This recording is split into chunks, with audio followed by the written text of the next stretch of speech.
भरी रही खास का बताई उनकर बात। हल्के स्माइल दिहली हल्के मरली मटकी।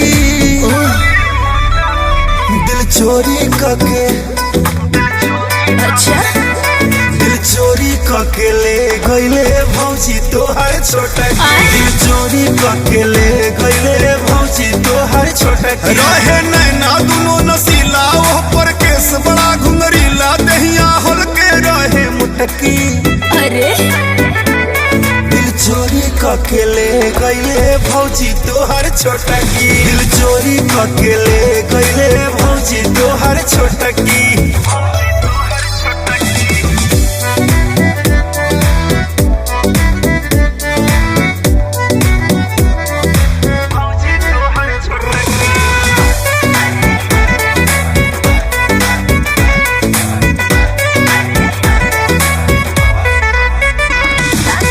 चार दिन आइल रहे घूमे हमरा घरे। तू काहे लगल बबुआ ओकरा पमरे। ए भौजी प्रेमवा के रोगवा दवाई ना मिले कि बिना देखले सुरतिया भाड़ा पाई ना मिले। एक त गोरे गोरे गाल ऊपर लाले रहे रुमाल चोटी बगले जाए लटकी लटकी लटकी। दिल चोरी करके ले गईले भौजी तोहर छोटकी। दिल चोरी करके ले गईले भौजी तोहर छोटकी।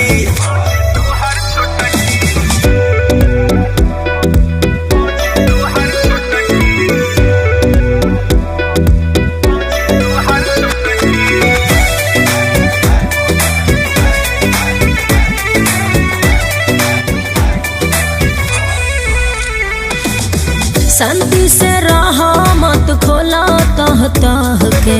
शादी करवा दे अपना माई से कह के।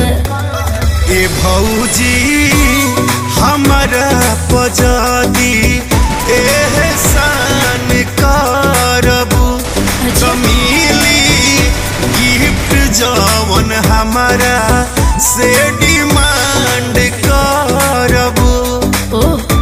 हमके कुछ ना चाहिए और खाली चढ़वा द माथे माउर। दिल में ही है बतवा खटकी खटकी खटकी। दिल चोरी करके ले गईले भौजी तोहर छोटकी। दिल चोरी करके ले गईले भौजी तोहर छोटकी। भौजी के बहन जैसे चाय पे नमकीन आए है। चुप रहो।